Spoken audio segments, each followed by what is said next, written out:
Hey, what's up everyone, and welcome to my review for White House Down, the sequel to Olympus Has Fallen, which is another White House gets destroyed by terrorists movie that came out earlier this year. And I say it's a sequel because every reviewer is saying that. I mean, they might be saying it jokingly, but I've seen it in about 10 reviews, so it must be true. Oh, it's a sequel to Olympus Has Fallen. I'm a comedian. You know, everybody, if you're watching this review and you actually did write that in your review, here, I'm going to give you a tip. Go to your review, delete it.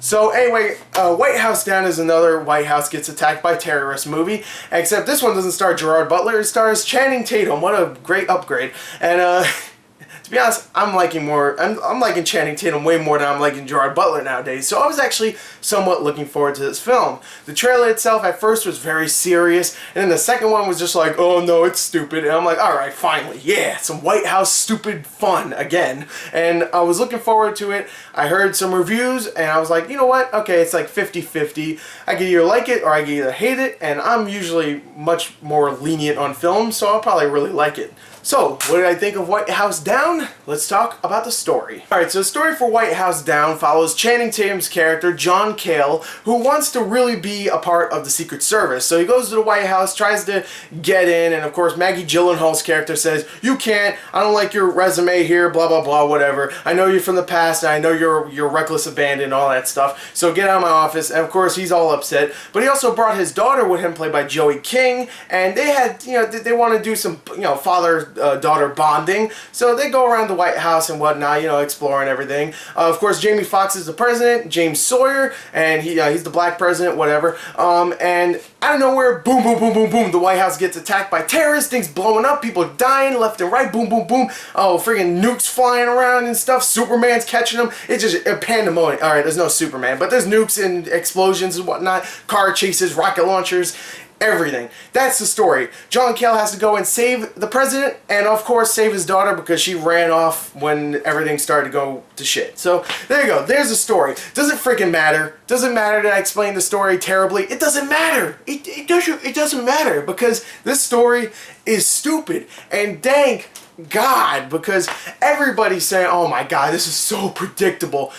Good. To be honest, I went in there in the best of mood. I just wanted to have fun, and that's exactly what I got from this story. There's plenty of cheesy one-liners, great moments where Jamie Foxx and Channing Tatum actually get to shine and actually have some really great comedic chemistry. You really do like both of their characters, and a lot of the supporting characters you actually do get to see for, you know, a good amount of the time and actually start to get to like as people, and it's actually just fun. I mean, it's actually just really fun, even when it gets into the really obvious plot points, which I won't even say, but when you're watching this film, you'll be like, oh my God, of course they did that. Oh, they did the watch thing. Oh, they did the, oh, he's not gonna die, don't worry about it. Or, oh, they did the fake death scene or something like that. And I can't, of course, explain it too much because it'll be spoilers, but they did all that stuff. But it is a fun story with a ton of action all the way throughout, and it's pretty fast paced too. Whoa, let me slow myself down before this review's over in like 3 minutes, alright? The story, like I said, it's predictable, but it's the fun kind of predictable. I can't give it a good score just based on the story because it is very, very obvious where it's going. But again, it's fun. It is. And I really like the characters, and there is some really funny one-liners and some great chemistry between Jamie Foxx and Channing Tatum. Now, like I said, Jamie Foxx and Channing Tatum are actually great in this as actors. Not just as, hey, we're going to spill out some funny one-liners. No, they're actually really good in this as well. And Channing Tatum and Jamie Foxx sell some of the dramatic moments pretty well, even though, of course, they're not written well for the most part. And Channing Tatum is great. I don't believe I'm saying this again, like the third time this year, but he is great. I loved him in this. And Channing Tatum has become one of those actors that I actually look forward to seeing in a film, which is really surprising. Jamie Foxx is great as well, even though at times I was like, okay, you don't feel like a president, come on. But still, again, it's a silly movie. I could just look past that completely because he did a damn good job as James Sawyer. I'm not even going to say the president. I'm just going to say his character's name. The supporting cast, like I said, is great too. You have James Woods, you got Maggie Gyllenhaal, you got Richard Jenkins, you got oh man, Jason Clarke, Jimmy Simpsons. You got a lot of people in this, and everybody's great. Does a great job with their roles and makes these characters somewhat likable, even if they're not completely likable and they're still generic. There is parts that make them, you know, just a smidgen likable. There is one dude, this black general, which you always have to have the black general in a movie nowadays, who is so annoying every time he talks. I'm sorry. Every time I'm like, you're such a generic stereotype. I hate you. I hate you as a stereotype. You're the stern black general that talks like Keith David. And I'm like, Jesus Christ, just go away.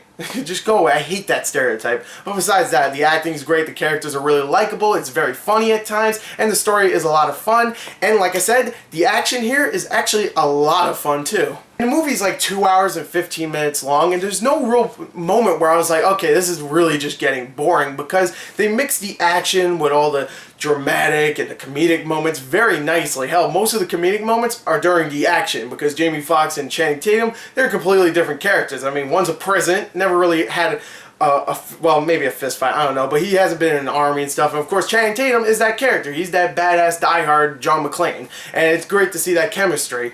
The action is really well shot. I could totally see what was going on. If I have any problem, the special effects for a Roland Emmerich movie, which is $150 million, is kind of crappy. There's times where I was like, okay, they don't use it too much, but there is a few shots where you see helicopters and jets just flying by, and I thought they look real shiny, just really fake looking. And there's times where you see people just walking around, a bunch of people, and you see these jets flying by, and I was like, what is this, a Zack Snyder movie? I mean, at least that one, they make it look fake for a reason. So besides the story just being filled with cliches and tropes that we've seen in action movies for years and years, and the special effects not being as good as they should have been, for a movie that's over 2 hours long and it's all action and stupid stuff, it's actually a lot of fun. It goes by pretty quickly, and you really do like the characters and the acting itself. Everybody's having fun, and I really like the two main leads and their characters. I think they're written decently, nothing amazing, but again, they're likable. So,